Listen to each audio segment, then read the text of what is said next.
Hello everyone, praise the lord. ఈరోజు వీడియోలో Bible గ్రంథంలో కొంతమంది భక్తులు వారి గురించి వారేమనుకుంటున్నారు, కానీ వారి గురించి దేవుడు ఏమంటున్నాడో ఒకసారి ధ్యానం చేసుకుందాం. మొట్టమొదటిగా చూసినట్లయితే మోషే నేను నత్తివాడను, నోటి మాంద్యం గలవాడను అని అనుకుంటాడు. కానీ మోషే గురించి దేవుడు ఒక సాక్ష్యం ఇస్తాడు కదా. భూమి మీద ఉన్న వారిలో మిక్కిలి సాత్వికుడు, నా ఇల్లంతటిలో నమ్మకమైన వాడని మోషే గురించి దేవుడు సాక్ష్యం ఇస్తున్నాడు. రెండవదిగా చూసినట్లయితే దావీదు నేను చచ్చిన కుక్క వంటి వాడని అనుకుంటాడు. కానీ దేవుడు దావీదు గురించి ఒక సాక్ష్యం ఇస్తాడు కదా. నా హృదయానుసారుడైన మనుషుడు, నా చిత్తానుసారుడు అని దావీదు గురించి దేవుడు సాక్ష్యం ఇస్తాడు. మూడవదిగా చూసినట్లయితే సొలొమోను నాకు బుద్ధి చాలదు అని దేవునికి మొరపెడతాడు. కానీ సొలొమోను గురించి దేవుడు నీ వంటి వాడు నీకు ముందు లేడు, నీ తరువాత కూడా ఉండడు అని సొలొమోను గురించి దేవుడు సాక్ష్యం ఇస్తున్నాడు.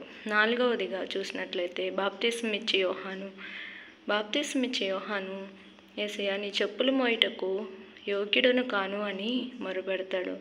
కానీ బాప్తిస్మిచ్చే యోహాను దేవుని దృష్టిలో బహు గొప్పవాడిగా, స్త్రీలు కనిన వారిలో గొప్పవాడు అని సాక్ష్యం ఇస్తాడు. ఐదవదిగా చూసినట్లయితే సుంకరి నేను పాపిని ప్రభువా అని ప్రార్థన చేస్తాడు. దేవుడు సుంకరి గురించి నీవు నీతిమంతుడు అని సాక్ష్యం ఇస్తున్నాడు.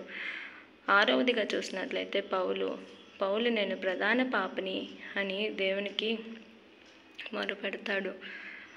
పౌలుని గురించి దేవుడు ఏం సాక్ష్యం ఇస్తున్నాడు? నేను ఏర్పరచుకున్న సాధనము అని సాక్ష్యం ఇస్తున్నాడు.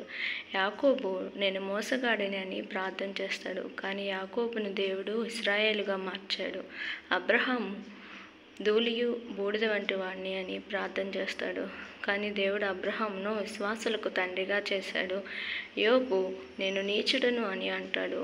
యోబుని గురించి దేవుడు యథార్థవంతుడును, న్యాయవంతుడును, దేవుని యందు భయభక్తులు కలిగి భూమి మీద అతని వంటి వాడు ఎవడనూ లేడని యోబుని గురించి సాక్ష్యం ఇస్తాడు. నిజమే కదండి. మనము దేవుని దృష్టిలో నాకేమి రాదు ప్రభువా, నేనేమి చేయలేనని మనం మొరపెడతాము. కానీ మనము దేవుని సహాయంతో ముందుకు వెళ్తే దేవుడు మనల్ని గొప్ప స్థితిలో ఉంచగల సమర్థుడు. మన ఆలోచనలు వేరు, దేవుడి ఆలోచనలు వేరు. మన తలంపులు దేవుడి తలంపులు వేరు కదండి. మనం కూడా ప్రతి విషయంలో అదేవిధంగా దేవుని మీద ఆధారపడుతూ ముందుకు వెళ్ళినట్లయితే దేవుని నుండి గొప్ప సాక్ష్యమును పొందుకోగలము. ఇట్టి కృప దేవుడు మనందరికీ దయచేయునుగాక. ఆమేన్.